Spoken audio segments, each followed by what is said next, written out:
How y'all doing, folks? Ain't did a video in a while. It's been a minute. Mainly because we had to move. My mom had to move, so shit, my car had to move it too. Shit, I cleaned up the engine bay a little bit. I feel like I need a carburetor, and of course I need a starter. The carburetor is alright, but it ain't the high idle won't kick off when I'm driving it. And plus, let me walk out here real quick.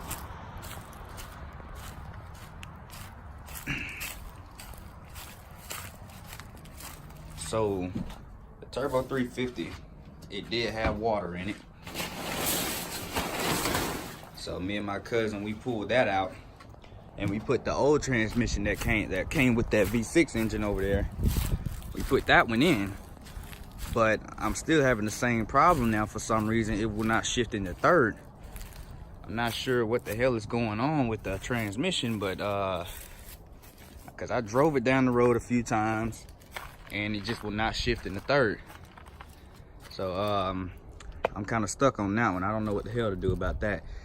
Other than that, I took the plastic dip off the backside of it. Most of the bumper and shit like that. I took the bumper off, took it off the trunk, because I got to do a lot of body work to this car.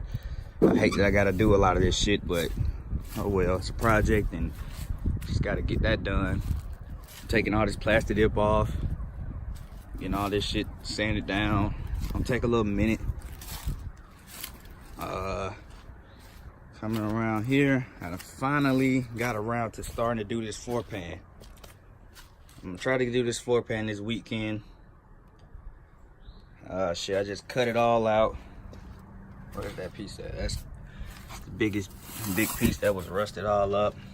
I found some more holes right here, but I'm not sure what I'm gonna do with those, because I don't know if I just want to cut that one little strip out just to put another piece of aluminum in there, because I'm not gonna order the floor pan, the whole thing. I'm just gonna go to Home Depot, buy some aluminum, cut it up, use construction adhesive and some rivets to hold it in, because this ain't no show car. It would never be. Just a car for me to have fun in and be functional. I found a junkyard that had these quarter windows. I gotta go pick those up. Gotta order me some new seals right here. And the junkyard also have the rear trim piece right here. Shit, what else? I'm gonna throw a picture up of some seats that I'm gonna be getting in here, because these Cutlass bucket seats, somehow the backs of the seats, the back plates, they got lost, and I don't know what the hell happened to them when I went to California. So fuck it, I'm gonna just sell these damn seats for probably a cheap ass price, because they need a lot of work. Center console still in here. I'm gonna rework on that thing. I might put another one in here from maybe like a 07 Impala or some shit like that.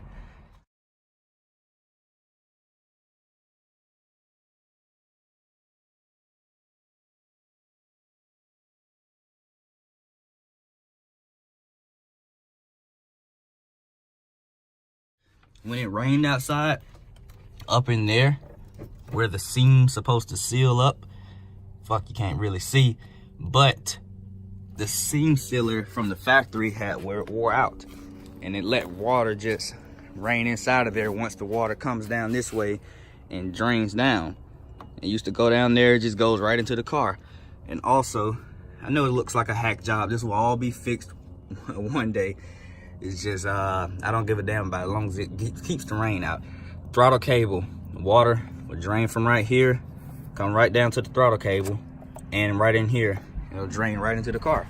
So 3 little spots that the water was getting into, that's why the whole floorboard on this side was rusted out, and the floorboard on the other side is fine.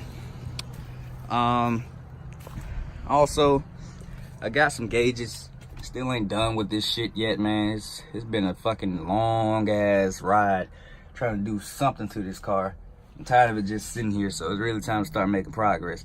So I'm gonna change the orientation of this. I'm gonna go buy a matching fuel gauge, and then I'm gonna buy the tachometer and the speedometer, because I recently got a job at AutoZone and shit. I get a discount on everything I buy there now. So make this second part of the video, since we got some pretty decent weather out here. I want to go ahead and get some stuff done. So first off,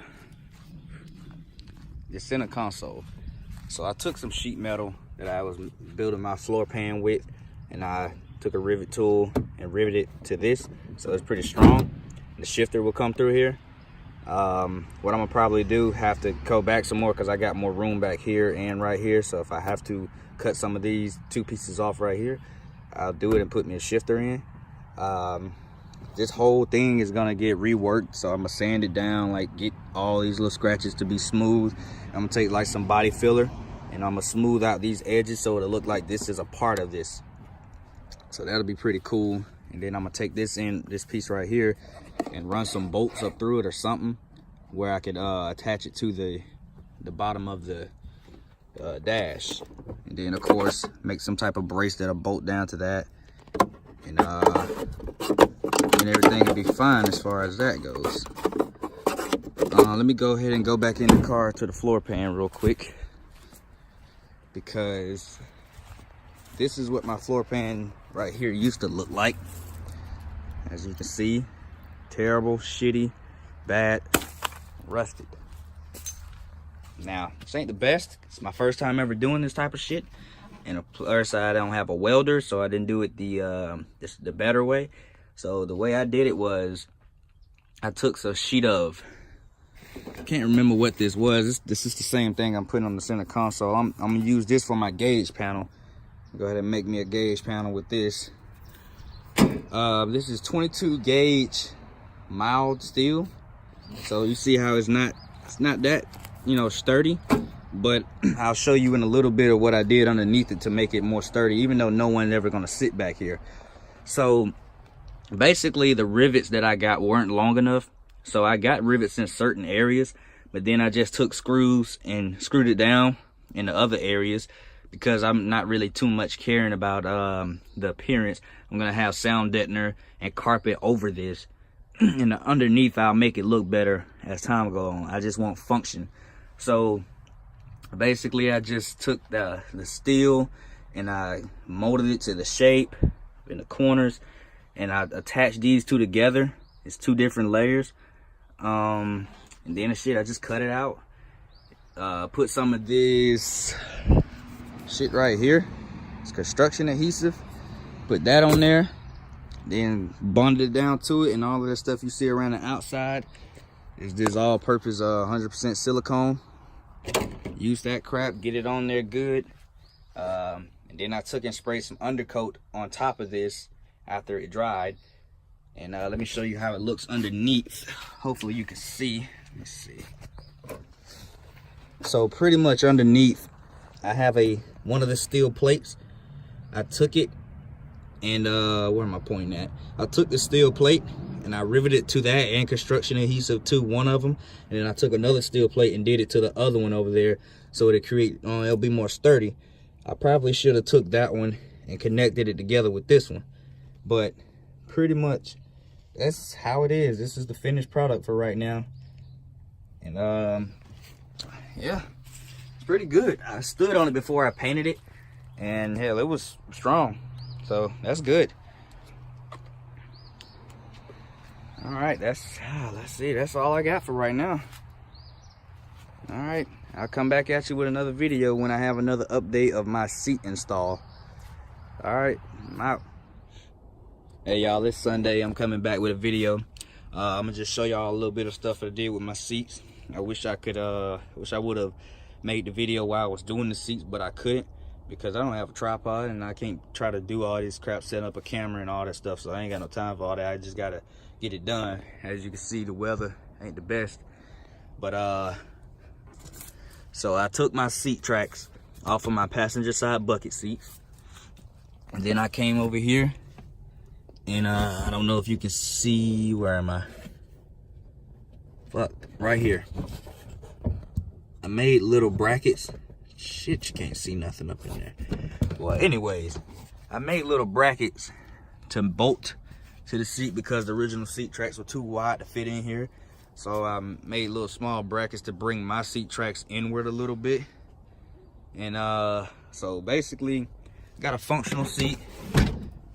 You know what I mean? They need to be rewrapped, of course. That's cool. They still comfortable as hell compared to those back there. Like I said, I'm gonna put it in the description. I will sell these bucket seats if anybody want them. And like I said, they need some work, but I'm selling them for pretty cheap, in my opinion. Let me come back to the other side. Show you the driver's seat. Now, I don't have the seat connection hooked up right here. I gotta wire that up eventually, but it is a power seat and it does work. It just is not hooked up. This side, it's kind of crazy on how I did it. Took another steel little plate, bolted it to the seat, and made it come inward, and then bolted it to my mount, my seat mount. Did the same thing over there. And I cut off some of the metal of the seat so it'll fit right. Damn. Well, made a little bracket right there. One day I'm gonna come back in and fix it the right way. Also made a little bracket over here with a bolt through it. Mounts right there. I need to put 2 bolts right there so it'll be a little bit more sturdier. But it's pretty tight in there. Got my seat belts coming through right here. Center console fits pretty good in the middle. Pretty nice.